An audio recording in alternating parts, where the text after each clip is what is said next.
Stories. అది ఒక మారుమూల పల్లెటూరు. వారం రోజులుగా ఎడతెరిపి లేకుండా కురుస్తున్న కుంభవృష్టికి ఆ ఊరిలోని పూరి గుడిసెలన్నీ తడిసి ముద్దయ్యాయి. ఆ ఊరి చివరున్న రంగయ్య గుడిసెలో కూడా పైకప్పు నుండి నీళ్లు కారుతున్నాయి. అప్పుల బాధతో నాశనమైన పంటను తలచుకుంటూ కూర్చున్న రంగయ్య, అతని భార్య శాంతమ్మల సంభాషణతో కథ మొదలవుతుంది. శాంతమ్మ కన్నీళ్లు తుడుచుకుంటూ, ఏవండి, ప్రాణం పోయేటప్పుడు గొంతులో పోయడానికి గుక్కడు నీళ్లు కూడా లేని ఈ దరిద్రపు బ్రతుకులోకి ఆ దేవుడు కరుణించి పంపిన అమృతం లాంటి వాళ్ళు వస్తున్నారు. కానీ వాళ్ళకి వడ్డించడానికి ఇంట్లో పిడికెడు బియ్యం లేవే. నా కడుపు తరుక్కుపోతుంది. 6 గాలం కష్టపడి పండించిన జొన్న చేనంతా ఈ అకాల వర్షానికి నీళ్ల పాలైంది. నిన్నటి నుండి మనమే పస్తులున్నాము. ఇక మీ తమ్ముడు శివయ్య, వాడి భార్య పార్వతి వస్తే వాళ్ళకి ఆకలి మంట ఎలా తీర్చాలి? ఇంటికొచ్చిన చుట్టాలకు ఆకలి తీర్చలేని పాపిష్టి దరిద్రం మనకెందుకొచ్చిందండి? రంగయ్య నిట్టూరుస్తూ, ఊరుకో శాంతమ్మ, ఏడవకు. ఇంటికొచ్చే చుట్టాలు మన ఆస్తిపాస్తులు చూసిరారు, మన మీదున్న పేగు బంధంతో వస్తారు. శివయ్య నా సొంత తమ్ముడు కాపోయినా వాడికి నా మీదున్న ప్రాణం ఎలాంటిదో నీకు తెలియంది కాదు. 10 ఏళ్ల క్రితం వాళ్ళు ఊరు విడిచి వెళ్ళిపోయినప్పుడు వాడి కళ్ళల్లో ఎంత బాధ ఉందో నేను చూశాను. ఇప్పుడు మనల్ని చూడాలని ఎంతో ఆశగా వస్తున్నాడు. వాళ్ళ కొడ్డించడానికి ఇంట్లో అన్నం లేకపోతేనే మన గుండె నిండా ఉన్న అభిమానం వడ్డిద్దాం. దేవుడే ఏదో ఒక దారి చూపించకపోడు. శాంతమ్మ మరింత ఏడుస్తూ, అభిమానం కడుపు నింపుతుందా అండి? 10 ఏళ్ల తర్వాత ఆడబడుచు పార్వతి మన ఇంటి గడప తొక్కుతుంది. ఆనాడు వాళ్ళు వెళ్లేటప్పుడు కనీసం ఒక పట్టు చీర పెట్టి పంపించే స్తోమత లేకపోయిందే అని కుమిలిపోయాను. ఇప్పుడు వాళ్ళు తిరిగి వస్తుంటే కనీసం వేడి వేడి జావ కాచిపోయడానికి కూడా ఇంట్లో గింజలు లేవు. ఈ వర్షం చూస్తే ప్రళయంలాగా ఉంది. ఇలాంటి కుండపోత వర్షంలో వాళ్ళెలా వస్తున్నారు, దారిలో ఎన్ని కష్టాలు పడుతున్నారోనని ఒక పక్క భయము, ఇక్కడికి వచ్చాక ఈ పస్తులు చూసి వాళ్ళేమైపోతారోనని ఇంకో పక్క ప్రాణం విలువెలలాడిపోతోందండి. మన రాతని ఎవ్వరూ మార్చలేరు శాంతమ్మ. భూమిని నమ్ముకున్న వాడికి వర్షం ప్రాణం బొయ్యాలి, కానీ ఇలా ప్రాణాలు తీస్తుందని నేను కల్లో కూడా అనుకోలేదు. పోయిన వారం వ్యవసాయం కోసం తెచ్చిన అప్పుకి వడ్డీ గట్టలేక ఆ షావుకారు కాళ్ల మీద పడి బతిమిలాడాను. నా బతుకెప్పుడో వీధిన పడింది. కానీ నా తమ్ముడి ముందు నా పరువు పోతుందని నాకు లోపల గుండెలు పగిలిపోతున్నాయి. అయినా శివయ్యకు నా కష్టం తెలియకుండా దాస్తాను. నువ్వు కన్నీళ్ళు దుడుచుకో. వాళ్ళొచ్చే వేళ అయింది. దేవుడు గొప్పవాడు, ఏదో ఒక దారి చూపిస్తాడు. ఆరు బయట వర్షం మరింత బీభత్సంగా కురుస్తోంది. అప్పుడే తడిసి ముద్దైపోయి చలికి వణుకుతూ చేతిలో ఒక పెద్ద వెదురు బుట్టతో శివయ్య, అతని భార్య పార్వతి గుడిసె గుమ్మం దగ్గరకు వస్తారు. శివయ్య వణుకుతున్న స్వరంతో, అన్నా, రంగన్నా, ఇంట్లో ఉన్నావా అన్నా? రంగయ్య పరుగున గుమ్మానికి వెళ్లి కన్నీళ్లతో తమ్ముణ్ణి హత్తుకుని, ఒరే శివయ్య, వచ్చావురా తండ్రి. ఎన్ని ఏళ్ళైందిరా నిన్ను చూసి. నా కళ్ళు కాయలు గాసిపోయాయిరా నిన్ను చూడలేక. లోపలికి రండి. ఇలా తడిసిపోయారేంట్రా? ఈ వర్షంలో ఎలా రాగలిగారు? పార్వతి శాంతమ్మ దగ్గరకు వెళ్లి ఆప్యాయంగా పట్టుకుని, అక్క, బాగున్నావా అక్క? 10 ఏళ్లు గడిచిపోయాయి నిన్ను చూసి. ఈ వానలో దారంతా బురదమయం అయిపోయిందక్క. నడవడానికి అడుగు పడలేదు. కాని బావను నిన్ను చూడాలనే ఆరాటం ముందు ఆ వర్షం మమ్మల్ని ఆపలేకపోయిందక్క. శాంతమ్మ పార్వతిని హత్తుకుని కన్నీళ్లతో ముద్దాడుతూ, నా చిట్టి తల్లివి, నువ్వెంత చిక్కిపోయావే పార్వతి. లోపలికి రండి. తల తుడుచుకోవడానికి ఆ పాత తువ్వాలిస్తానుండు. ఎంత వర్షం వస్తే మాత్రం ఈ వరదల్లో ప్రాణాలకు తెగించి రావాలా తల్లి? ఏదైనా జరగరానిది జరిగితే ఈ అక్క ప్రాణం ఏమైపోవాలి? శివయ్య నవ్వుతూ బుట్టను కింద పెడుతూ, మాకేమవుతుందన్నా? నిన్ను చూడాలని ఆ శివుడు రాసి పెట్టినప్పుడు ఏ వరదలు మమ్మల్ని అడ్డుకోలేవు. అన్నా, నువ్వేమనుకోనంటే ఒక మాట చెప్తాను. దారిలో వస్తుంటే మన ఊరి పెద్ద చెరువు కట్ట నుండి ప్రవాహం పారుతుందన్నా. ఆ నీటిలో చేపలు కనిపిస్తుంటే నీకు చేపల పులుసంటే ఎంత ఇష్టమో నాకు గుర్తొచ్చింది. చిన్నప్పుడు మాకు వదిలేసి నువ్వు కంచ నిండా పులుసేసుకుని తినేవాడివిగా. అందుకే ప్రవాహం పక్కన గట్టు మీద నిలబడి జాగ్రత్తగా వలేసి ఇదిగో ఈ పెద్ద చేపలు పట్టుకొచ్చానన్నా. ఇవిగో చూడు. రంగయ్య ఆశ్చర్యంతో గుండెలు చెరువవుతూ ఉండగా, ఒరే పిచ్చోడా, నా కోసం ఈ హోరు వానలో దడుస్తా ఆ గట్టు మీద నిలబడి చేపలు పట్టావా? నీకేమైనా బుద్ధుందా? కాలు జారిపడితే ఏమయ్యేదిరా? నా మీద నీకున్న ప్రేమకి నా కడుపు నిండిపోయిందిరా. కాని ఈ 10 ఏళ్లలో ఎన్నో జరిగిపోయాయిరా శివయ్య. నీ అన్నయ్య ఒకప్పట్లా లేడ్రా. అంతా పోగొట్టుకొని ఈ గుడిసెలో మిగిలాన్రా. అన్నా, నువ్వేమైనా పోగొట్టుకో, నీ మీద నాకున్న భక్తిని ఎవరూ తీసుకోలేరు కదా. దారిలో అందరూ చెప్తున్నారన్నా, నీ పొలమంతా మునిగిపోయిందని. నా గుండె పగిలిపోయింది. నువ్వెన్ని కష్టాలు పడుతున్నావో నాకు తెలుసు. అందుకే ఈరోజు నీ ఇంట్లో భోజనం నా చేతుల మీదుగా జరగాలనుకున్నాను. వదినా, ఈ చేపలు తీసుకుని లోపలికెళ్ళు. బాగా కారం దట్టించి పుల్లటి చింతపండేసి పులుసు పెట్టు. ఈరోజు మన నలుగురం కలిసి పాత రోజులు గుర్తు చేసుకుంటూ కడుపు నిండా తిందాం.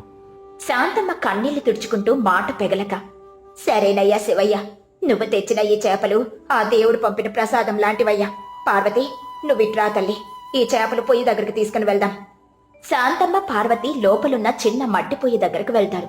బయట అరుగు మీద వర్షాన్ని చూస్తూ రంగయ్య శివయ్య కూర్చుంటారు. పొయ్యి దగ్గర శాంతమ్మ తన కన్నీళ్లను ఆపుకోలేక వెక్కి వెక్కి ఏడుస్తుంది. పార్వతి ఆందోళనగా శాంతమ్మ భుజం పట్టుకుని, ఏవైందక్కా, ఎందుకలా ఏడుస్తున్నావు? మమ్మల్ని చూసి నీకు ఆనందం కలగలేదా?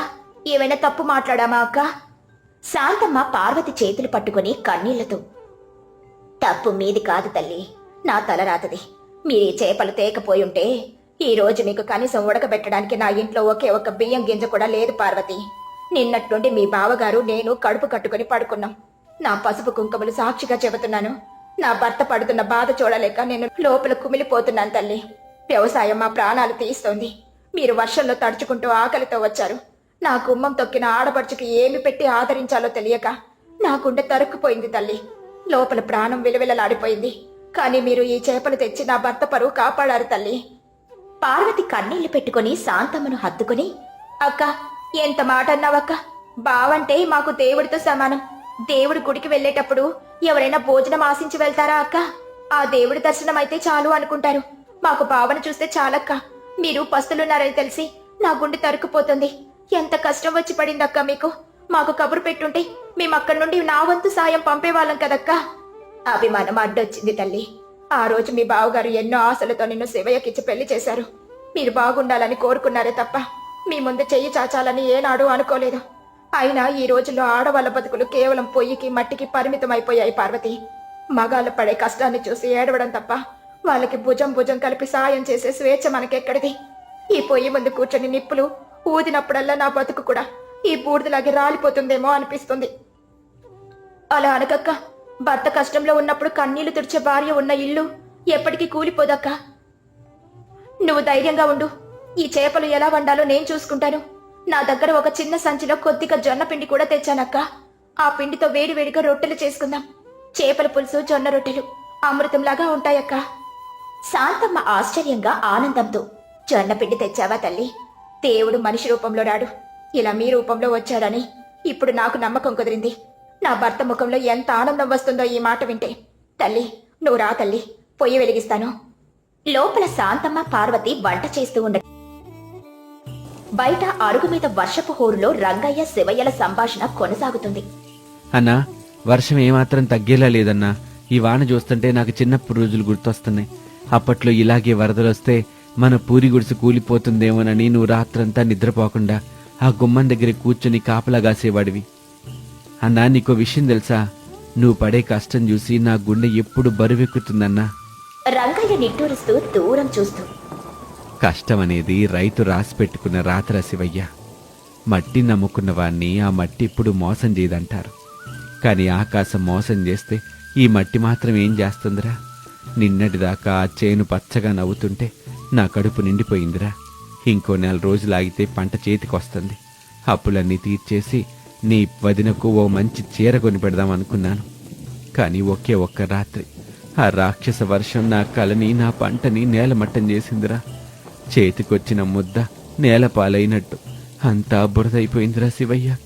ఇప్పుడు నా చేతిలో మిగిలింది కేవలం శూన్యం. శివయ్య రంగయ్య చెయ్యి పట్టుకుని ఓదారుస్తూ, అన్నా, ధైర్యం కోల్పోకన్నా. కాలం ఎప్పుడు ఒకేలాగుండదు. ఈరోజు వర్షం పంట నాశనం చేసి ఉండొచ్చు, కానీ రేపు ఇదే నేల మీద మరో అద్భుతమైన పంట పండుతుంది. నువ్వెప్పుడు చెప్తావు కదా, కష్టాలు మనిషిని బలవంతుని చేస్తాయని. నీ ధైర్యం చూసి నేను బతుకుతున్నానన్నా. నువ్వు ఇలా కన్నీళ్లు పెట్టుకుంటే నేను తట్టుకోలేను. 10 ఏళ్ల క్రితం నేను ఊరు విడిచి వెళ్ళేటప్పుడు నువ్వు నా చేతిలో 100 రూపాయలు పెట్టి, శివయ్య, ఈ డబ్బుతో పట్నంలో ఏదైనా చిన్న పని చూసుకోమని చెప్పావు. ఆ డబ్బుతోనే నేను ఈరోజు బతుకుతున్నానన్నా. రంగయ్య కన్నీళ్లతో శివయ్య వైపు చూస్తూ, ఆ మాట ఎందుకురా ఇప్పుడు? నువ్వు నా తమ్ముడివిరా. నా రక్తం పంచుకోపోయినా ప్రాణం పంచుకున్నోడివి. నీకు సాయం చేయడం నా బాధ్యత. కానీ ఇప్పుడు నువ్వు చూస్తున్న ఈ అన్నయ్య ఒట్టి చేతులతో ఉన్నాడురా. నీకు పూట భోజనం పెట్టలేని అభాగ్యుణ్ణయ్యాను. నా నిస్సహాయత చూసి నన్ను క్షమించురా తమ్ముడు. అన్నయ్య, మళ్ళీ అదే మాట మాట్లాడితే నేను ఈ క్షణమే ఈ వర్షంలోనే వెళ్ళిపోతాను. అన్నం పెట్టడం ముఖ్యం కాదు, ఆదరించటం ముఖ్యం. నువ్వు నన్ను గుండెలకు హత్తుకున్న ఆ స్పర్శ చాలన్నా ఈ జన్మకి. పట్నంలో నేను చిన్న వ్యాపారం పెట్టుకున్నాను. దేవుడి దయ వల్ల ఇప్పుడు కాస్త కుదురుకున్నాను. నీకెంత అప్పుందో నాకు చెప్పన్నా, అప్పంతా నేను తీరుస్తాను. రంగయ్య ఆశ్చర్యంతో బాధతో అడ్డుకుంటూ, వద్దురా శివయ్య, వద్దు. నా కష్టాలు నాయి. నువ్విప్పుడిప్పుడే బాగుపడుతున్నావు. నీ సంపాదన నీ భార్యకి నీ కుటుంబానికి ఉపయోగపడాలి. నా అప్పులు తీర్చడానికి నువ్వు నీ కష్టాన్ని దారబోయటం నాకిష్టం లేదురా. నేను బతికినన్ని రోజులు కష్టపడతాన్రా. తీరితే తీరుతుంది, లేదంటే నా ప్రాణంతో బట్టి పోతుంది. కాని నీ ముందు నేను చేయి చాపనరా. అన్నయ్య, నేను చేయి చాపమని అనలేదు. అన్నయ్యకి ఆపదొచ్చినప్పుడు తమ్ముడు ఆదుకోపోతే వాడు మనిషే కాదన్నయ్య. మనం వేరు కాదు కదా. ఈ వర్షం సాక్షిగా చెప్తున్నాను అన్నయ్య. రేపొద్దున్నే నేను వెళ్ళి ఆ షావుకారి ముఖం మీద నీ అప్పు కట్టేస్తాను. ఇక నువ్వు వ్యవసాయం వదిలే, నాతో పాటు పట్నం వచ్చే. మనందరం కలిసే ఉందో. నీకెలాంటి కష్టం రానివ్వనన్నయ్య. రంగయ్య కన్నీళ్లు తుడుచుకుంటూ తమ్ముణ్ణి గట్టిగా పట్టుకుని, నా తండ్రివిరా నువ్వు. కన్న కొడుకు కూడా ఇంతలా ఆలోచించడు. నువ్వు అప్పు తీరుస్తానన్న ఆ ఒక్క మాటతో నా గుండె మీదున్న కొండంత భారం దిగిపోయిందిరా. దేవుడు నా పంటను తీసుకెళ్ళిపోయినా నీలాంటి ఓ గొప్ప తమ్ముని నాకు మిగిల్చాడు. ఎందుకంటే నాకేం కావాలరా ఈ జన్మకి.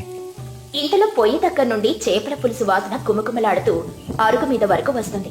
ఆ వాసనకు రంగయ్య శివయ్యల ముఖాల్లో ఒక చిన్న చిరునవ్వు వస్తుంది. శాంతమ్మ బయటికొచ్చి నవ్వుతూ, ఏవండి, అన్నదమ్ములిద్దరు బాటల్లోనే పడిపోయారు. లోపల పులుసు ఉడుకుతోంది. పార్వతి జొన్న రొట్టెలు చేస్తుంది. వర్షం ఎలాగూ తగ్గేలా లేదు. రండి, లోపలికి రండి.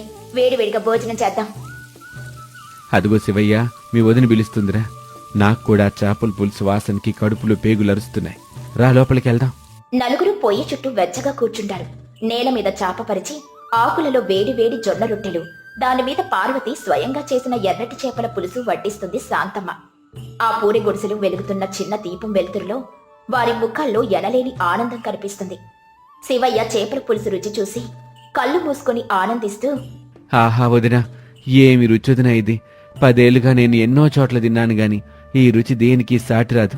అన్నయ్య, నువ్వు కూడా తిను. రంగయ్య రొట్టె ముక్కను పులుసులో ముంచుకుని తింటూ ఆనంద బాష్పాలతో, అమృతం రా తమ్ముడు. నువ్వు తెచ్చిన చేపలు, మీ వదిన చేతి రుచి, ఈ రోజు నా జన్మ ధన్యమైందిరా.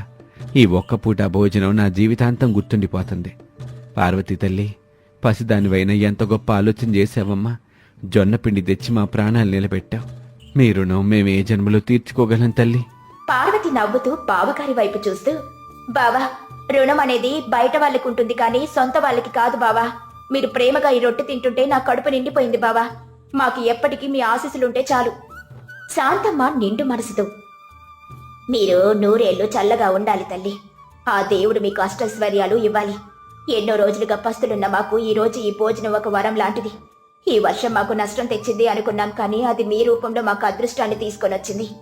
అవునుదినా, ఈ వర్షం మనల్ని మళ్ళీ కలిపింది. మన మధ్యున్న దూరాన్ని తుడిచేసింది.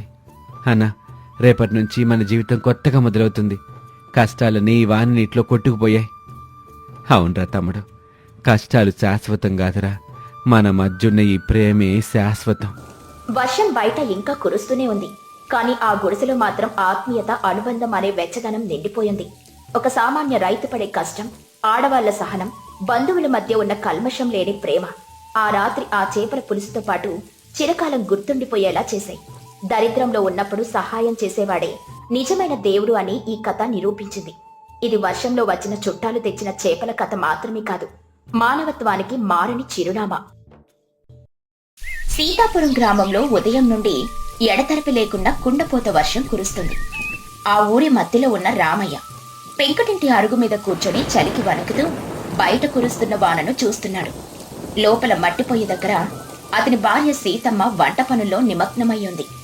సీతమ్మా, ఓ సీతమ్మా, బయట చూడు గంగమ్మ తల్లి ఎలా కరుణిస్తుందో. ఈ వాన చూస్తుంటే నా మనసు ఎగిరి గంతేస్తుంది. ఎటు చూసినా పచ్చటి పొలాలు, చెరువులు నిండిపోయి మన ఊరు భలే కలకల్లాడుతుంది. కానీ ఈ చలిగాలికి నా ప్రాణం ఏదైనా వేడివేడిగా కమ్మగా తినాలని లాగుతుంది. అప్పుడెప్పుడో సంక్రాంతికి తిన్నాం, మళ్ళీ ఆ చేపల పులుసు వాసనే లేదు మన ఇంట్లో. అయ్యో నా రాత, మీకెప్పుడు తిండి అవే. ఉదయం నుండి ఈ వానకి ఇంట్లో పనులే తెమలడం లేదు. పెరట్లో కట్టెలు తడిసిపోయాయి. ఆ పొయ్యి వెలగక నేను కళ్ళు తుడుచుకుంటూ కూర్చుంటే మీకు వేడి వేడి చేపల పులుసు కావాలా? ఆయన ఈ కుండపోత వానలో చెరువు దగ్గరికి వెళ్లి చేపలు పట్టే ధైర్యం ఎవరికుంటుంది? వాన తగ్గాక రేపో మాపో గాలం వేసి మీరే పట్టుకురండి, అప్పుడు వండి పెడతాను. అంతవరకు ఆ కిటికీ తలుపు మూసి కాస్త గొంగలు కప్పుకొని కూర్చోండి. అదేమిటే ఎప్పుడు ఇలాగే నిరుత్సాహపరుస్తావు? వాన పడుతుంటే ఆస్వాదించడం మానేసి కట్టెలు తెచ్చాయని, పొయ్యిలు వెలగలేదని గోల చేస్తావేంటి? ఈ పల్లెటూరి వాతావరణంలో మనకు మిగిలిన ఒకే ఒక సంతోషం ఈ వర్షం, మంచి తిండి మాత్రమే. అసలు ఈ వానికి వేడివేడి అన్నంలో కొరమైన చేపల పులుసు కలుపుకొని తింటే ఆ మజాయే వేరు.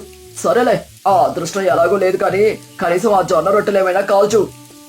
రామయ్య నిరాశగా గొంగలు కప్పుకోబోతూ ఉండగా ఈటి వాకిలి తలుపును ఎవరో గట్టిగా తట్టిన చప్పుడు వినిపించింది. తలుపు తీసి చూసేసరికి రామయ్యకు ఆశ్చర్యం వేసింది. వాళ్ళ దూరపు బంధువులు, పక్క ఊర్లో ఉండే సుబ్బారావు, అతని భార్య కాంతమ్మ పూర్తిగా తడిసిపోయి చేతిలో ఒక పెద్ద గోని సంచితో నిలబడున్నారు. అరెరెరే, నువ్వేంటి ఈ వానలో, అది ఈ సమయంలో? అసలు రాక రాక మా ఊరొచ్చావు. ముందు ఆ లోపలికి రండి. మీరు రండి, ఏంటిలా తడిసిపోయారు? సీతమ్మ ఇట్రా, చూడెవరొచ్చారో. ఏం చెప్పమంటావు బావా, ఈ వారికి మన ఊరు నుండి మీ ఊరికి వచ్చే మట్టి రోడ్డు బురదా గుంతలు, ఎద్దుల బండి కూడా నడవలేని పరిస్థితి. గొడువు తెచ్చుకున్నా ఈ గాలికి అది ఎగిరిపోయి ఎక్కడో పడింది. దారిలో వాగులు కూడా పొంగిపోతున్నాయి. అయినా సరే ఎలాగోలా ఈ బురదలో నడుచుకుంటూ మీ ఇల్లు పట్టుకుని మరీ వచ్చేసాం. అమ్మో కాంతం మొదట ఎంత తడిసిపోయారు? అసలు ముందు లోపలికి వచ్చి పొడి బట్టలు మార్చుకోండి. ముందు ఆ తడి బట్టలతో అలా నిలబడకండి, చలికి జ్వరం వస్తుంది. ఏమండి, ఆ సంచి తీసుకోండి వాళ్ళ చేతిలో నుండి. అది ఎంత బరువుందో పాపం. ఏం పర్వాలేదులే సీత, వానలో తడవడం మన పల్లెటూరి వాళ్ళకు కొత్త ఏం కాదు కదా. పొలాల్లో కాలువల దగ్గర రోజు తడిసే వాళ్ళమే. ఈ వాన దేవుడికి మన కష్టాలేం తెలుసు? ఆ సంచి కాస్త జాగ్రత్తగా పట్టుకో. అందులో ఉన్నవి మామూలు వస్తువు కాదు, ప్రాణానికి ప్రాణమైనవి. అంత బరువు ఉన్నది? ఈ వానలో ఇంత బరువు మోసుకొని పక్క ఊరు నుండి కాలినడకన ఎందుకు వచ్చారు? అసలు వస్తున్నామని ఒక మాట మా పాలేరుతో కబురు పెట్టినా నేను బండి కట్టుకొని వచ్చి మరి తీసుకుని వచ్చేవాడిని కదా. ఎందుకంత శ్రమ పడ్డారు? అదే బావా అసలు విషయం. నిన్న రాత్రి మా ఊరి పెద్ద చెరువు అలుగు పారుతోంది. ఆ నీటి ప్రవాహంలో గట్టు దగ్గర వల వేశాం. భలే పెద్ద పెద్ద కొరమైన చేపలు, బొమ్మిడాయిలు పట్టాయి. అవి చూడగానే నాకు వెంటనే నువ్వే గుర్తొచ్చావు. నువ్వు చేపల కూర ఎంత ఇష్టంగా తింటావో నాకు తెలుసు కదా. అందుకే అప్పటికప్పుడు బుట్టలో సర్దుకొని తెల్లవారుగానే బండి కట్టుకుని బయలుదేరాం. కానీ సగం దారిలో బండి చక్రం బురదలో కూరుకుపోయింది. ఇక లాభం లేదని సంచి భుజాన వేసుకుని నడిచి మరీ వచ్చేసాను. ఏంటి చేపల? అది మన పల్లెటూరి చెరువు కొరమైన చేపల? అరెరే, ఎంత మంచి పని చేసావు బావా. ఉదయం నుండి ఈ వారికి వేడిగా ఏదైనా తినాలని నా ప్రాణం కొట్టుకులాడుతోంది. సరిగ్గా సమయానికి వచ్చావు. అమృతం లాంటి చేపలని తీసుకొని వచ్చావు. సీతమ్మ విన్నావా, ఈ రోజు మన ఇంట్లో పండగే. అవును సీతమ్మ, ఊరు నుండి బయలుదేరే ముందే వాటిని బూడిద వేసి శుభ్రంగా కడిగి కాస్త పసుపు ఉప్పు రాసి మరీ కట్టి తెచ్చాను. ఈ వానాకాలంలో ఇలాంటి మంచి చేపలు దొరకడం చాలా అరుదు కదా. అందుకే ప్రాణం పోయినా సరే ఈ వానలో ఈ చేపలు పాడవకుండా మీ దాకా తీసుకురావాలని పట్టుబట్టి మరీ వచ్చాం. ఎంత మాట అన్నారు వదిన, మీరు మా ఇంటికి రావడం మాకెంత సంతోషము. మీ అభిమానానికి నేను చాలా రుణపడి ఉన్నాను. ముందు ఆ బట్టలు మార్చుకోరండి, నేను అప్పట్లోగా ఈ చేపల్ని కడిగి మట్టి కుండలో కూరకన్నీ కూడా సిద్ధం చేస్తాను. ఈ రోజు మీరు మా ఇంట్లో కమ్మటి భోజనం చేసి హాయిగా విశ్రాంతి తీసుకోవాలి. ఏవండి, మీరు అన్నయ్య గారికి దోవతి కండువా ఇవ్వండి. అలాగేనమ్మా సీతమ్మ. ఈ మట్టి రోడ్ల మీద నడిచి నా నడుము వంకర్లు తిరిగిపోయింది. రావయ్య బావా, గట్టు మీద నడిచి నడిచి కాళ్ళు లాగుతున్నాయి. కాస్త వేడి నీళ్లుంటే ఇవ్వు, ముఖం కడుక్కుంటాను. అలాగే బావా, నువ్వు ముఖం కడుక్కొని రా. మన అరుగు మీద కూర్చొని మాట్లాడుకుందాం. చాలా రోజులైంది మనం ఇలా కలుసుకుని. సుబ్బారావు కాంతమ్మ బట్టలు మార్చుకుని కుదురుకున్నారు. వంటగది నుండి కొయ్యి పొయ్యి మీద మట్టి కుండలో చేపల పులుసు ఉడుకుతున్న సువాసన ఇల్లంతా వ్యాపిస్తుంది. కాంతమ్మ వంటగది దగ్గరికెళ్లి సీతమ్మతో మాటలు కలిపింది. సీతమ్మ, కూర వాసన భలే గుమగుమలాడుతోంది. చింతపండు పులుసు బాగానే పోసావా? మన పల్లెటూరి చేపలకి కాస్త పులుపు కారం గట్టిగా పడితేనే రుచి వస్తుంది. ఉల్లిపాయలు పచ్చిమిర్చి దోరగా వేయించావా లేదా? అన్నీ బాగానే వేశాను వదినా. మీరు తెచ్చిన చేపలు చూస్తుంటేనే చాలా తాజాగా ఉన్నాయి. ఇలాంటి చేపలు మట్టి కుండలో వండితే రుచి తానంతటా అదే వస్తుంది. మీరు చెప్పినట్లే పాత చింతపండు పులుసు తీసిపోశాను. కారం కూడా మొన్ననే రోట్లో దంచిన గుంటూరు కారం వేశాను. పొయ్యి మీద మంట సన్నగా పెట్టి ఉడికిస్తున్నాను. అప్పుడే ఆ ముక్కకు ఉప్పు కారం పట్టి కరిగిపోతుంది. అదే అదే సీతమ్మ, అసలు రహస్యమంతా ఆ మట్టి కుండలో మంటలోనే ఉంటుంది. ఆ కట్టెల పొయ్యి మీద వండిన వంట రుచి ఎక్కడా రాదు. నీ చేతి వంట బాగుంటుందిలే. ఆ వాసన చెబుతోంది నీ వంట తీరుని. మా ఆయనకు నీ చేతి వంట అంటే చాలా ఇష్టం. మీరు మరీ పొగడకండి వదిన. మీరు తెచ్చిన ప్రేమ ముందు నా వంట ఎంత? ఆయన మీరేంటి వదిన, ఈ వయసులో ఈ వారలో అంతంత దూరం నడిచి వచ్చారు. ఆరోగ్యం చూసుకోవాలి కదా. ఏం చేస్తాంలే సీతమ్మ, అభిమానం అడ్డుపడింది. మీ బావగారికి రామయ్య బావంటే ప్రాణం కదా. ఈ చేపలు చూడగానే ఆయన ఆనందం తట్టుకోలేకపోయాడు. సరేలే, ఆ గరిట ఇలా ఇవ్వు, నేను కూడా కాస్త సాయం చేస్తాను. అటువైపు అరుగు మీద రామయ్య సుబ్బారావు కూర్చొని ముచ్చట్లు పెట్టుకున్నారు. బయట వాన సన్నగా జల్లులా మారింది.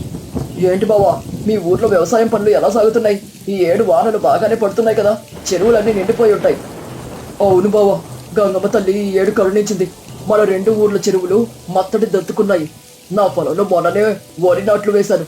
అంతా బాగుంటే ఈ ఏడు మంచి దిగుబడి వస్తుంది. నీ పొలం సంగతి ఏంటి బావా? నా పొలం కూడా నాట్లు పడ్డాయి బావా. పాలేరులో నిన్నటి వరకు పొలంలోనే ఉండి పనులు ముగించారు. ఈ వాన పడడం వల్లే మన రైతుల బతుకులు కాస్త పచ్చగా ఉన్నాయి. అయినా ఈ వానకి చలి, లోపల ఆ కూర వాసనకి ఆకలి 2 పెరిగిపోతున్నాయి. ఇంకా ఎంతసేపు పడుతుందో వంట పూర్తి కావడానికి. సీతమ్మ లోపల నుండి అరుస్తూ, ఇదిగో అయిపోయింది. మీరంతా వెళ్లి చేపల మీద కూర్చోండి. నేను కంచాలు తీసుకొని వస్తాను. వేడి వేడి అన్నం, కొరమైన చేపల పులుసు, బొమ్మిడాయ వేపుడు అన్ని సిద్ధంగా ఉన్నాయి. అందరూ లోపల చావడిలో చాప మీద కూర్చున్నారు. సీతమ్మ పెద్ద పెద్ద కంచు కంచాల్లో వేడి వేడి అన్నం వడ్డించి అందులో ఎర్రగా నిగనిగలాడుతున్న చేపల పులుసు వేసింది. ఆ పులుసు కలుపుకొని తింటుంటే రామయ్య ముఖంలో వర్ణించలేనంత ఆనందం కనిపించింది. ఆహా, ఏమి రుచి సీతమ్మ! ఈ రోజు నువ్వు వండిన వంట సాటి ఏదీ లేదు. సుబ్బారావు బావా, నువ్వు తెచ్చిన ఈ చేపలు అమృతంలా ఉన్నాయి. అసలు ముళ్ళు కూడా ఏమీ తగలడం లేదు. కంట మామూలుగా లేదు బావా. చాలా రోజుల తర్వాత నేను ఇంత కమ్మటి భోజనం చేస్తున్నాను. నా ప్రాణం లేచొచ్చింది. చాలా సంతోషం బావా. నువ్వు అలా తృప్తిగా తింటుంటే నా కడుపు నిండిపోతుంది. ఆ చేపలు పట్టుకోవడానికి రాత్రంతా ఆ చలిలో నేను పడిన కష్టం మొత్తం ఈ ఒక్క మాటతో తీరిపోయింది. నిజం చెప్పాలంటే ఎవరికో అమ్మి డబ్బు చేసుకునే కంటే నా సొంత మనుషులు తిని సంతోషిస్తే వచ్చే ఆనందమే వేరు బావా. నువ్వు చెప్పింది 100కి 100 నిజం బావా. మన పల్లెటూరి మనుషుల మనసులు ఎప్పుడూ స్వచ్ఛంగానే ఉంటాయి. ఒకరికొకరు పెట్టుకుని తినడంలో ఉన్న తృప్తి ఎక్కడా దొరకదు. మీరెంతో అదృష్టవంతులు బావా. మీ ఊరు చెరువులో ఇన్ని మంచి చేపలు దొరుకుతున్నాయి. అవును రామయ్య అన్నయ్య, కాని మట్టిని నమ్ముకొని బ్రతికే వాళ్ళం. మాకు ప్రకృతి సహకరిస్తేనే పండుగ, లేదంటే పస్తులే. కాని ఎంత కష్టం వచ్చినా ఆ ఊరిని వదిలి వెళ్ళలేము. మా ప్రాణమంతా ఆ ఊరి చెరువు, ఆ పొలాల చుట్టూనే తిరుగుతూ ఉంటుంది. ఎంత కష్టపడినా సాయంత్రం ఇంటికెళ్ళి ఈ గుప్పెడన్నం ఇలా తృప్తిగా తింటే ఆ రోజంతా పడ్డ కష్టం మర్చిపోతాం. అది నిజమే వదిన. మనిషికి మనసు ప్రశాంతంగా ఉంటే అదే పెద్ద ఆస్తి. మీరు కూడా ఇంకాస్త వేసుకోండి. ఏవండి, ఆ చేప ముక్క వేయండి. అలాగే సీతమ్మ. బావా, నువ్వు అసలు మొహమాట పడకు. ఇంకో 2 ముక్కలు వేసుకో. అయినా ఇంత హఠాత్తుగా ఈ వర్షంలో ఇంత శ్రమపడి ఎందుకు వచ్చారో నాకు ఇంకా అర్థం కావడం లేదు బావా. కేవలం చేపలు ఇవ్వడం మాత్రమే మీరు ఈ మట్టి దారుల్లో పడి ఇంత దూరం వస్తారని నేను అనుకోవడం లేదు. ఇంకేమైనా పని మీద మా ఊరొచ్చారా? రామయ్య ఆ మాట అడిగేసరికి సుబ్బారావు చేతిలో అన్నం ఆపేశాడు. కాంతమ్మ ముఖం కూడా కొద్దిగా గంభీరంగా మారింది. సుబ్బారావు నెమ్మదిగా చేతులు కడుక్కొని ఆసనం మీద సరిగ్గా కూర్చున్నాడు. నువ్వు చాలా తెలివైన వాడివి బావా. నీ కళ్ళు కప్పడం ఎవరి తరం కాదు. నేను కేవలం చేపలు ఇవ్వడానికి మాత్రమే ఇంత దూరం రాలేదు. నిజానికి ఈ రోజు ఇక్కడికి రావడానికి ఒక ముఖ్యమైన కారణం ఉంది. అది చెప్పాలని నేను కాంతమ్మను తీసుకుని ఈ వారంలో అయినా సరే బయలుదేరి వచ్చాను. ఏంటి బావా, అంత ముఖ్యమైన విషయం ఏమిటి? ఊర్లో అందరూ కులాసాగానే ఉన్నారు కదా.